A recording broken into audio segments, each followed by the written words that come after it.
Bonjour Caroline. Alors, on commence par les... Guedel. D'abord, c'est une triste journée. La mort d'Alexia a provoqué un émoi considérable dans la région. Exact. Merci beaucoup David Brunet, merci à Olivier Madinier qui est avec vous. Alors, Duel. Vous vous souvenez sans doute, William, personnes viennent d'être interpellées en Isère, connues dans les milieux de la petite délinquance. 4 voitures et une moto avaient pris feu en plein milieu de la nuit. C'est ça qui est fatigant. On en a parlé.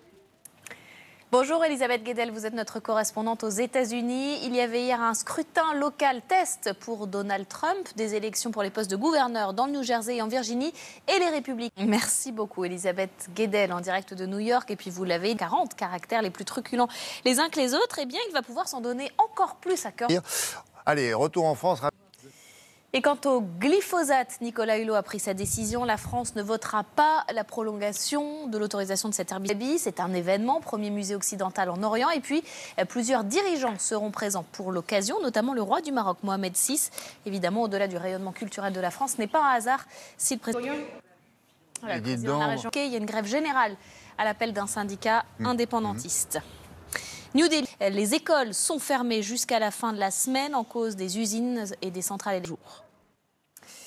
Et on ne s'entraîne plus seulement à partir sur Mars, où il a aménagé un module spécial pour enfermer pendant 17 jours 3 femmes et 3 hommes astronautes. Ils se sont enfermés hier.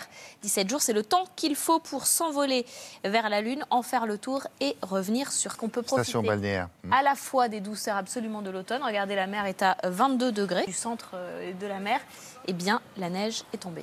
Ah bon, on peut passer de la... Alors, quel temps pour cet après-midi? Gris, humide, frais. Pas terrible. Regardez la carte. Ah oui, le ça ciel est pourrait gris être sur gris, une c'est grande gris. partie du pays. Avec le vent aussi dans le sud, jusqu'à 70 km/h en rafale. Les températures, elles sont fraîches cet après-midi. Légères éclaircies sur le bassin méditerranéen et des Pays de la Loire à la Normandie. Les températures matinales, elles sont fraîches encore. Merci.